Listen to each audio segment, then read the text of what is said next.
มาจนถึงปัจจุบันในพระธรรมคำสอนเหล่านั้นถือว่าเป็นสิ่งที่มีประโยชน์แก่พุทธบริษัทเป็นอย่างยิ่งพระพุทธศาสนาเจริญรุ่งเรืองมาจนถึงปัจจุบันก็เพราะพระธรรมคำสอนขององค์สมเด็จพระสัมมาสัมพุทธเจ้าถ้าหากว่าคำสอนของพระพุทธองค์เป็นคำสอนที่แต่เป็นคำสอนที่บ่มีประโยชน์เป็นคำสอนที่คนทั้งหลายประพฤติปฏิบัติทำแล้วก่อให้เกิดโทษบ่ก่อให้เกิดคุณทำให้ผู้ที่ประพฤติปฏิบัติธรรมหลงงมงายเกิดความทุกข์เกิดความยากเกิดความลำบากอันนี้ก็บ่ใช่คำสอนที่ถูกต้องพระธรรมของพระพุทธองค์นั้นเป็นคำสอนที่มีประโยชน์เป็นคำสอนที่ทำให้ผู้ที่ประพฤติปฏิบัติตามนั้น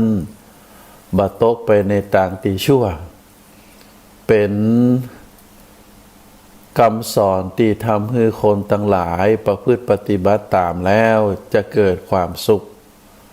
สามารถที่จะชำระกิเลสออกจากจิตจากใจแล้วก็สามารถที่จะบรรลุตามพระพุทธองค์ในการที่จะข้ามพ้นโอคาสงสารอันได้แก่สำเร็จเป็นพระอรหันต์สิ้นอาสวะกิเลสทั้งหลายด้วยการประพฤติปฏิบัติตามแนวทางคำสอนขององค์สมเด็จพระสัมมาสัมพุทธเจ้าในส่วนของพระอริยสงฆ์ทั้งหลายหรือพระพุทธสาวก ได้มีผู้ออกบวชประกาศว่าเป็นพระสาวกขององค์สมเด็จพระสัมมาสัมพุทธเจ้าแล้วก็มีผู้ที่บ่ได้ออกบวชแต่ได้เคารพนับถือในพระพุทธศาสนานอบนบเคารพในองค์พระรัตนตรัยเป็นที่พึ่งสักการะมีเป็นจำนวนนักโดยเฉพาะเฮาถือว่าผู้ที่ได้ประกาศเคารพนับถือในพระพุทธศาสนาแล้วก็ได้ออกบวชละบ้านละครอบครัวแล้วก็มาประพฤติปฏิบัติจนได้สำเร็จเป็นพระอรหันต์แล้วก็พระพุทธองค์ได้ประกาศยกย่องพระสาวกจึงเป็นพระภิกษุภิกษุณีอุบาสกอุบาสิกาเรียกว่าบริษัททั้งสี่เป็นผู้มีคุณมีประโยชน์มีความเป็นเอตทัคคะของแต่ละบุคคลเพราะว่าบุคคลเหล่านั้นที่ได้ประกาศนับถือพระพุทธศาสนาได้เสียสละครอบครัวได้ออกประพฤติปฏิบัติออกบวชตัวเองก็ทำให้พระพุทธศาสนานั้นมีความแข็งแรงมีความก้างกุงรุ่งเรืองมีความเจริญมาจนถึงปัจจุบันก็ถือว่าส่วนหนึ่งนั้นและก็เป็นส่วนสำคัญอันได้แก่พระสาวกทั้งหลายเพราะว่าพระสาวกทั้งหลายเหล่านั้นในฐานะที่เป็นผู้ออกบวชได้ลงมือประพฤติปฏิบัติในพระธรรมอย่างจริงจังจึงก่อให้เกิดผลอันเป็นผลของการที่ได้ประพฤติปฏิบัติตามเมื่อได้เกิดผลแล้วก็ทำให้พระสาวกทั้งหลายเหล่านั้นได้ช่วยกันประกาศพระศาสนาเมื่อได้ช่วยกันประกาศพระศาสนาก็ทำให้พระศาสนานั้นได้แพร่ขยายไปเป็นเวลาหลาย พันปี แล้วก็ได้ไปสู่ยังสถานที่ต่างๆทั่วโลกอย่างเราได้ทราบแล้วว่าพระพุทธศาสนาได้อุบัติขึ้นที่ประเทศอินเดีย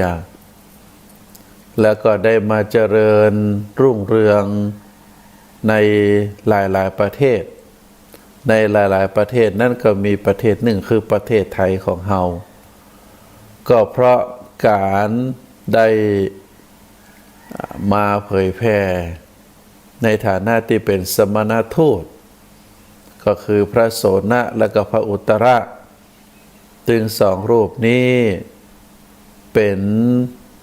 พระภิกษุสงฆ์ที่ได้นำเอาพระพุทธศาสนามาเผยแพร่ในดินแดนสุวรรณภูมิท่านสาธุชนทั้งหลายธรรมคำสอนในฐานะที่พระพุทธองค์ได้ประกาศได้เทศน์ได้สั่งสอนคือแก่เราพุทธบริษัทแล้วก็ยังมีพระธรรมที่พระสาวกได้เทศน์ได้สั่งสอนก็ปรากฏอยู่หลายที่หลายต่างในประวัติของพระพุทธสาวกนั้นมีพระสาวกรูปหนึ่งอาตมาเชื่อว่าท่านสาธุชนที่รับฟังรายการนี้ก็รู้จักเป็นอย่างดีพระสาวกรูปนั่นก็คือพระมหากัจจายนะพระมหากัจจายนะนั้นเป็นพระสงฆ์ที่มีรูปร่างโดดเด่นก็คือมีรูปร่างที่บ่เหมือนรูปอื่นเพราะว่าในรูปปั้นที่คนทั้งหลายได้ปั้นรูปของพระมหากัจจายนะนั้นคือเฮาตัดทั้งหลายได้หันก็คือเปิ้นจะมีรูปร่างอ้วนท้วนสมบูรณ์แล้วก็เป็นพระสงฆ์ที่มีผิวพรรณงดงามเพราะว่าท่านนั้นได้เกิดในตระกูลพราหมณ์แล้วก็เป็นบุตรของเรียกว่าปุโรหิตคำว่าปุโรหิตก็คือโหรหลวงที่อยู่ในพระราชวังบิดาของท่านพระมหากัจจายนะนั้นเกิดในตระกูลพราหมณ์แล้วก็ได้รับตำแหน่งเป็นปุโรหิตหรือโหรหลวงประจำในพระราชวังของพระเจ้าแผ่นดินพระนามว่าจันทประโชตในกรุงอุเชนีพระมหากัจจายนะนั้นที่ชื่อว่ากัจจายนะเป็นโคดของเปิ้นคำว่าโคดก็คือตระกูลแล้วก็ท่านนั้นเป็นคนที่มีรูปร่างงดงามสมส่วนแล้วก็เมื่อบิดาของท่านได้เสียชีวิตลงท่านก็ได้รับตำแหน่งปุโรหิตหรือโหรหลวงแทนบิดาของท่านในพระราชวังหรือในเมืองของ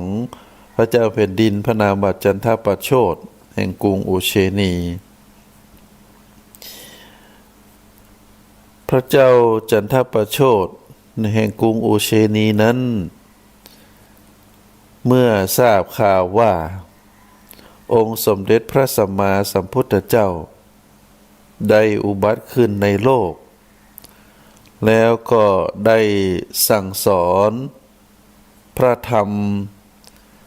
อันเป็นธรรมะที่ลึกซึ้งเ เป็นธรรมะที่ยังประโยชน์คือสำเร็จแก่ผู้ปฏิบัติตามก็มีพระประสงค์ที่จะทูลอัญเชิญองค์สมเด็จพระสัมมาสัมพุทธเจ้ามาที่กรุงอุเชนี จึงได้รับสั่งให้ปุโรหิตที่นามว่ากัจจยนะเป็นผู้ไปทูลเชิญพระพุทธเจ้าและก็ขอพระบรมราชานุญาตออกบวชพระเจ้าจันทประโชติก็ได้อนุญาตให้ปุโรหิตที่นามว่ากัจจยนะได้ออกบวชแล้วก็จะได้ทูลอัญเชิญพระพุทธเจ้าได้มายังกรุงอุเชนี เมื่อพระเจ้าจันทประโชติได้มีพระบรมราชานุญาตแล้วปุโรหิตนามว่ากัจจยนะพร้อมด้วยบริวารแห่ง7 คนก็ได้เดินทางจากกรุงอุเชนีไปยังเมืองสาวัตถีแคว้นโกศลซึ่งในขณะนั้นพระพุทธองค์ได้ประทับอยู่ที่เมืองสาวัตถีเชตวันมหาวิหารได้ประกาศพระศาสนาอยู่ในดินแดนนั้นครั้นเมื่อได้เดินทางไปถึงยังเมืองสาวัตถีแล้วกัจจยนะพร้อมด้วยบริวาร7 คน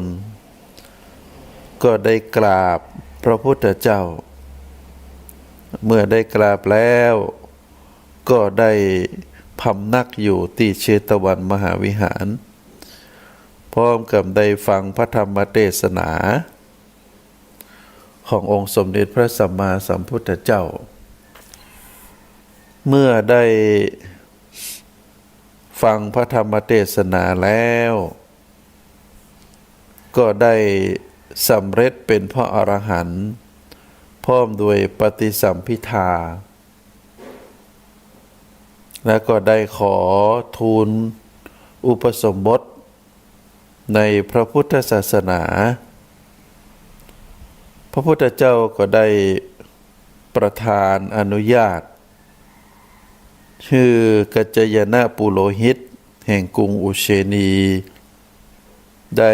เข้ารับการอุปสมบทโดยวิธีเอหิภิกขุอุปสัมปทาและเมื่อได้อุปสมบทแล้วก็ได้ทูลเชิญพระพุทธเจ้าได้เสด็จไปยังกรุงอุเชนีซึ่งเป็นแผ่นดินของพระเจ้าแผ่นดินพระนามว่าจันทประโชติแต่พระพุทธเจ้าได้ส่งท่านกัจจยนะหรือพระมหากัจจยนะไปประกาศพระศาสนาให้แพร่หลายในกรุงอุเชนีแทนพระพุทธองค์อันนี้เป็นประวัติความเบื้องต้นของพระมหากัจจยนะศรัทธาญาติโยมพระมหากัจจยนะเป็นพระพุทธสาวกที่มีบทบาทสำคัญในการประกาศพระศาสนาโดยเฉพาะช่วงที่ท่านยัง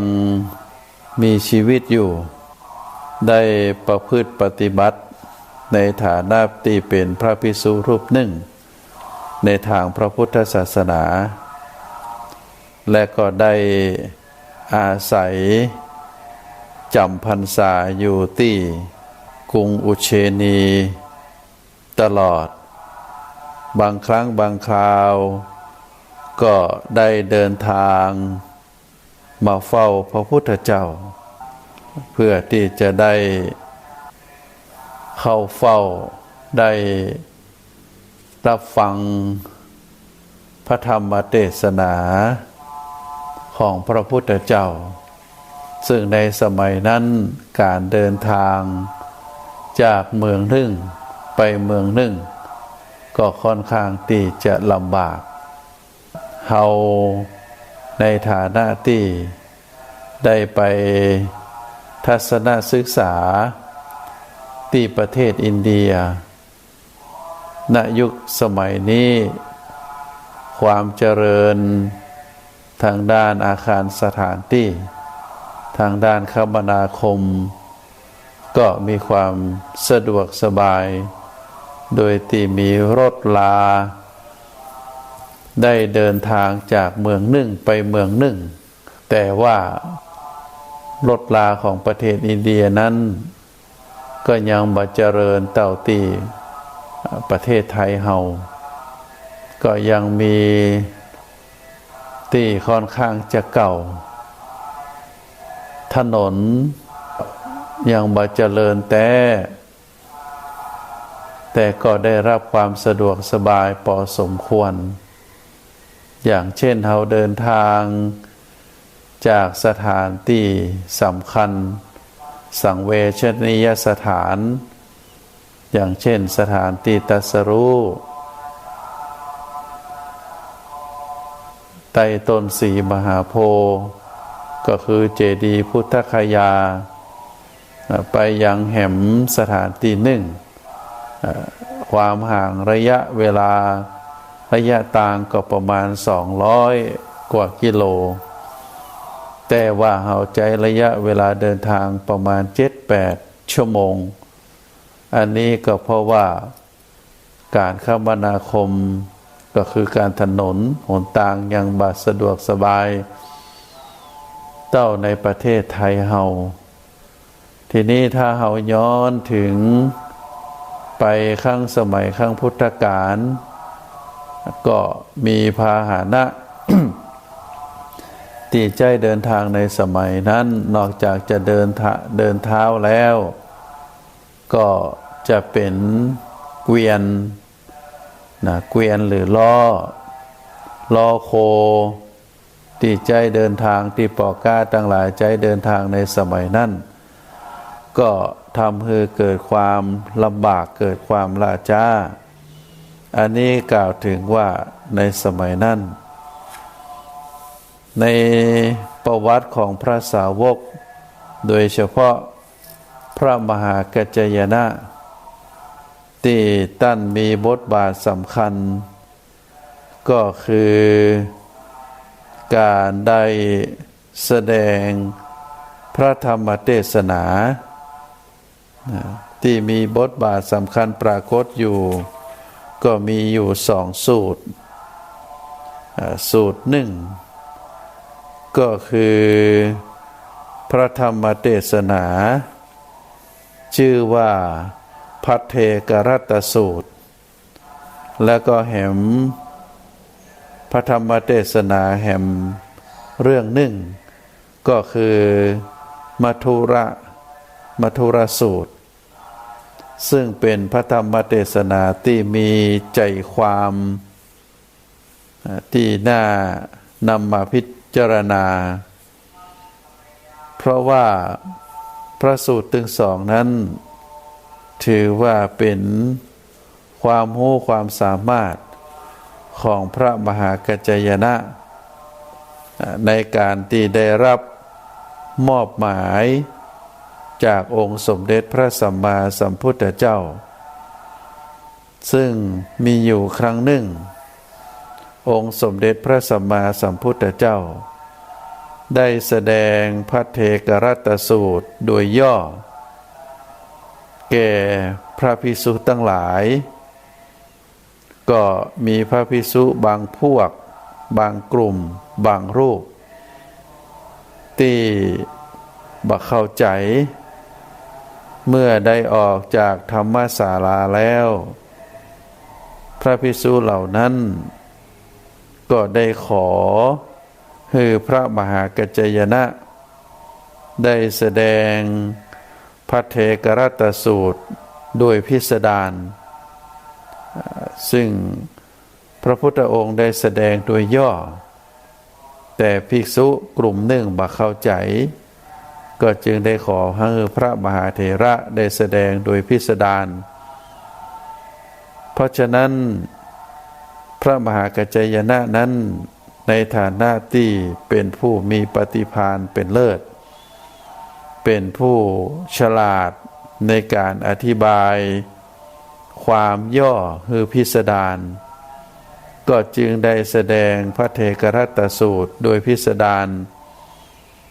รักใจความก็เอานำมาจากพระพุทธเจ้า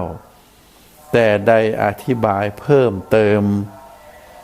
ก็ทำให้พระภิกษุเหล่านั้นได้เข้าใจเพราะฉะนั้นองค์สมเด็จพระสัมมาสัมพุทธเจ้า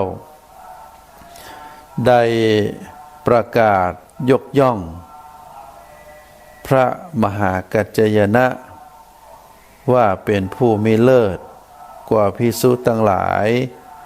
เป็นผู้อธิบายเนื้อความโดยย่อคือพิสดารอันนี้เป็นคุณสมบัติพิเศษของพระมหากัจจายนะทีนี้ถามว่าพระเทกรัตสูตรนั้นเป็นสูตรหรือเป็นธรรมะที่พระพุทธเจ้าได้แสดงถึงเรื่องของบุคคลผู้มีราตรีเดียวเจริญหมายความว่าคนเฮาคนใดคนหนึ่งที่มีเวลาวันคืนหนึ่งมีแต่ความดีความงามความเจริญก้าวหน้าพระมหากัจจายนะได้อธิบายบอกว่าถ้าผู้ใดก็แล้วแต่บ่ได้มัวครุ่นคิดคำนึงถึงอดีตแล้วก็บ่เพ้อฝันไปถึงในอนาคตการสิ่งที่ยังบ่เกิดขึ้นเตื้อในอดีตสิ่งที่ผ่านมาแล้วเฮาบ่สามารถที่จะนำมาได้เพราะว่าผ่านไปเรียบร้อยแล้วส่วนในวันข้างหน้าหรืออนาคตการก็ยังบ่มาถึงเตื้อเฮาบ่สามารถที่จะเอาวันเวลาตึงในอดีตและอนาคตมาคิดมาพิจารณามากระทำได้แต่ก็ฮือใจปัญญาพิจารณาฮือเห็นแจ้งประจักษ์สิ่งที่ปรากฏอยู่ณปัจจุบันนี้โดยการทำคุณงามความดีเพิ่มพูนฮือไปเรื่อยๆมีความเพียรมีความพยายามทำกิจที่ควรจะทำโดยที่บ่รอเวลาฮือจนถึงวันพุธแต่ฮือทำในขณะนี้ในวันนี้ฮือเต็มความสามารถของตนเองโดยความตั้งใจโดยความเลื่อมใสศรัทธาโดยความมุ่งมานะพยายามอันนี้เป็นข้อความในพระเทกรัตสูตรก็คือพระมหากัจจายนะได้อธิบายเพิ่มเติมก็คือฮือหันความสำคัญของสิ่งที่หรือหน้าที่ที่อยู่ตรงหน้าของเฮาในขณะนี้ในปัจจุบันการบ่ว่าเรื่องใดๆถ้าเป็นนิสิตนักศึกษาก็คือตั้งใจเรียน ในขณะที่คุณครูกำลังสอนครูบาอาจารย์กำลังสอนในชั่วโมงนั้นๆคือตั้งใจเรียนถ้าเป็นพระภิกษุสามเณรที่เข้ามาบวชเพื่อความเจริญงอกงามในธรรมก็จะต้องตั้งใจประพฤติปฏิบัติตามคำสอนของครูบาอาจารย์ในการที่จะสลัดกิเลสความโลภความโกรธความหลงออกจากจิตสันดานโดยการบำเพ็ญสมณธรรมด้วยความมุ่งมั่นด้วยความเพียรพยายามคือจิตมีการเรียกว่าคือมีจิตนั้นมั่นคงจิตใจบ่าฟุ่มเฟ้อจิตใจบ่ากังวลบ่ามีความง่วงเหงาหาวนอนบ่มีความเหนื่อยอ่อนท้อแท้จะต้องตั้งจิตตั้งใจมุ่งมั่นในปัจจุบันคือดีที่สุดในการตั้งใจบำเพ็ญเพียรโดยที่บ่านึกถึงอดีตที่ผ่านมาแล้วก็สลัดความฟุ้งเฟ้อความหวังในอนาคตเอาจิตตั้งอยู่ณปัจจุบันคือเต็มไปด้วยความภาคเพียรพยายามด้วยขันติธรรมด้วยศรัทธาด้วยความมุ่งมานะพยายามอันนี้เป็นข้อความในพระเทกรัตตสูตรที่พระมหากัจจายนะได้อธิบายเพิ่มเติมจากธรรมะเนื้อความโดยย่อที่พระพุทธเจ้าได้ตรัสไว้ได้อธิบายเพิ่มเติมให้เราแก่ภิกษุก็ปรากฏว่าภิกษุทั้งหลายเหล่านั้นก็ได้สำเร็จเป็นพระอรหันต์ได้เข้าใจในพระเทกรัตตสูตรที่พระพุทธเจ้าได้ตรัสไว้อันนี้เป็นคุณงามความดีของ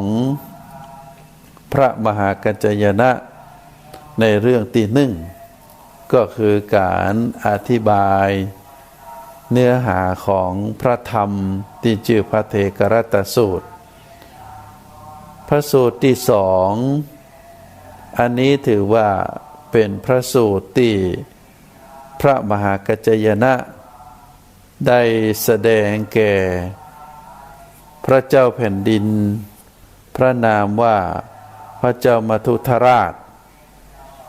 ที่ได้มีความเลื่อมใสศรัทธาในพระพุทธศาสนาเนื้อหา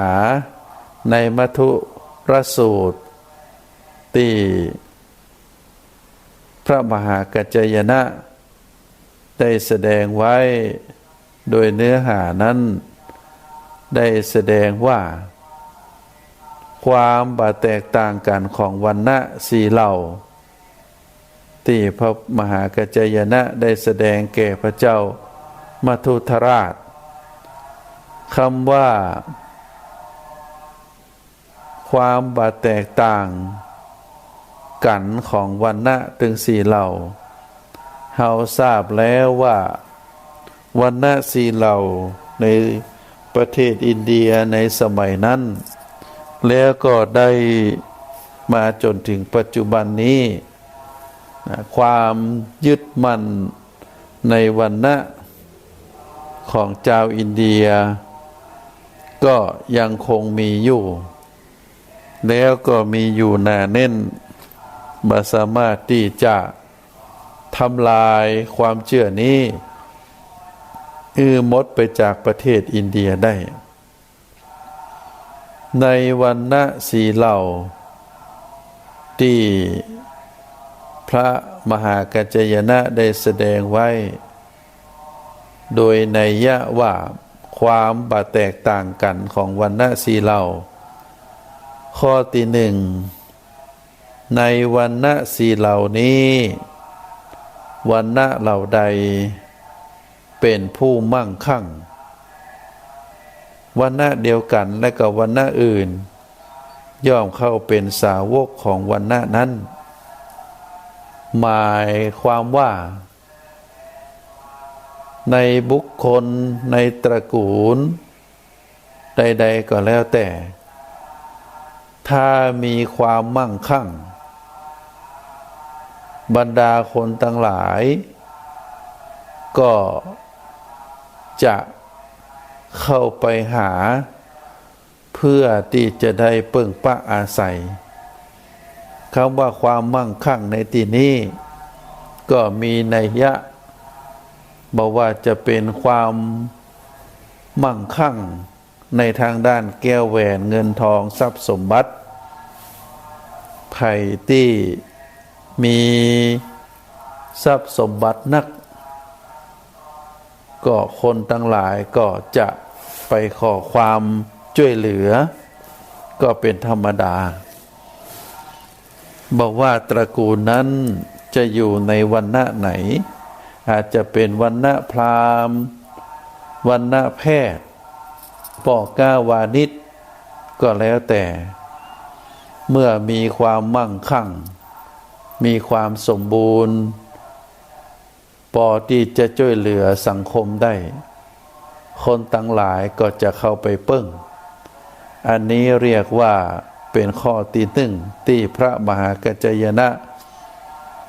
ได้แสดงธรรมไว้ว่าในวรรณะสี่เหล่านี้วรรณะใดที่มีความมั่งคั่งทางด้านทรัพย์สมบัติหรือมั่งคั่งในทางด้านความรู้ความเข้าใจในวิชาความรู้อันที่จะก่อให้เกิดผลประโยชน์อย่างเช่นการได้แสดงความรู้ได้สั่งสอนในวิชาต่างๆในทางด้านความคิดหรือบางทีความมั่งคั่งในทางด้านความดีก็คือเป็นคนที่มีคุณงามความดีเป็นคนซื่อสัตย์บริสุทธิ์เป็นคนที่เต็มไปด้วยคุณธรรมจริยธรรมเป็นตัวอย่างเป็นแบบอย่างยิ่งถ้าเป็นคนมั่งคั่งถึงสองประการคือนอกจากจะมั่งคั่งในทางด้านทรัพย์สมบัติแก้วแหวนเงินทองก็ยิ่งถ้ามีความมั่งคั่งโดยคุณงามความดีมั่งคั่งโดยความรู้ความสามารถก็จะเป็นที่พึ่งของคนทั้งหลายทุกวรรณะอันนี้เป็นธรรมะข้อที่หนึ่งที่พระมหากัจจายนะได้กล่าวได้สั่งสอนไว้ข้อที่สองวรรณะเหล่าใดประพฤติอกุศลกรรมบทเบื้องหน้าแต่ตายวรรณะนั้นก็ย่อมเข้าไปสู่อบายเสมอกันบ่มีวรรณะใดที่ได้รับการยกเว้นเป็นพิเศษอันนี้ก็เป็นที่แน่นอนอธิบายเพิ่มเติมก็คือบุคคลใดก็แล้วแต่บ่ว่าจะอยู่ในวรรณะไหนถ้าประพฤติความชั่วบ่มีศีลบ่มีธรรมประพฤติตนในทางที่เสื่อมเสียบ่ได้อยู่ในศีลบ่ได้กินในธรรมเมื่อตายไปแล้วบุคคลเหล่านั้นทุกคนบ่ว่าจะอยู่ในวรรณะไหนก็จะเข้าไปสู่อบายก็คืออบายภูมิอันได้แก่มีนรกตกนรกเป็นต้นอันนี้เป็นธรรมะข้อที่สอง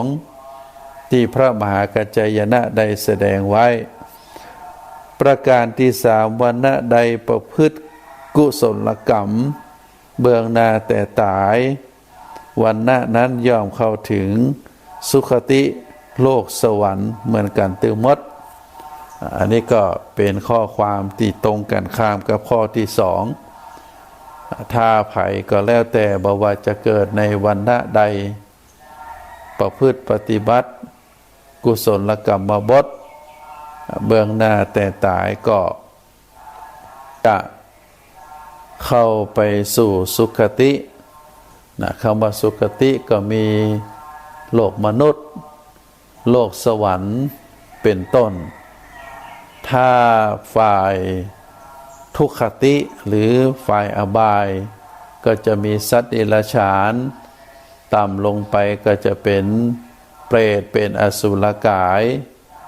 เป็นสัตว์นรกเขาเรียกว่าอบายภูมิอันนี้เป็นข้อที่สามข้อที่สี่วรรณะใด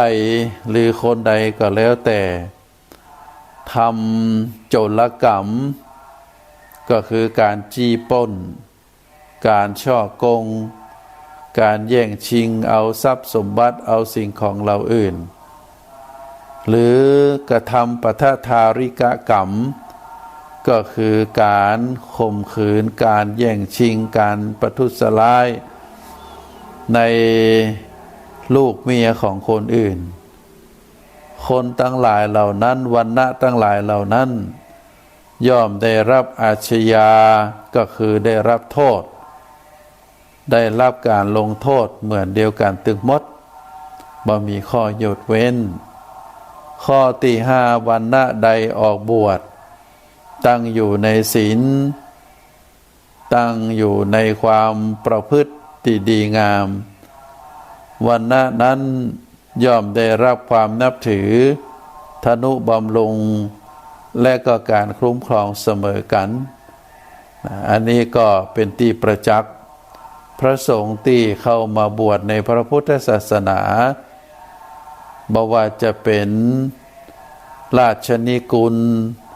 บ่ว่าจะเป็นลูกหลานพ่อก้าวานิชข้าราชการหรือลูกหลานของเจ้าให้เจ้านาเมื่อเข้ามาบวชแล้วตั้งตนอยู่ในศีลธรรมประพฤติดีปฏิบัติชอบคนทั้งหลายเหล่านั้นบ่ว่าจะมาจากวรรณะใดก็ได้รับการทนุบำรุงได้รับการเคารพนับถือจากบุคคลทั้งหลายอันนี้ถึงห้าข้อนี้เป็นมัทุรสูตรที่พระมหากัจจายนะได้แสดงธรรมต่อพระเจ้ามัทุทราชพระเจ้ามัทุทราชนั้นได้เกิดความเลื่อมใสเกิดความเคารพในพระมหากัจจายนะอย่างยิ่งแล้วก็ได้ประกาศเคารพนับถือในพระรัตนตรัยอันนี้ก็เป็นธรรมะหนึ่งที่พระมหากัจจายนะได้แสดงไว้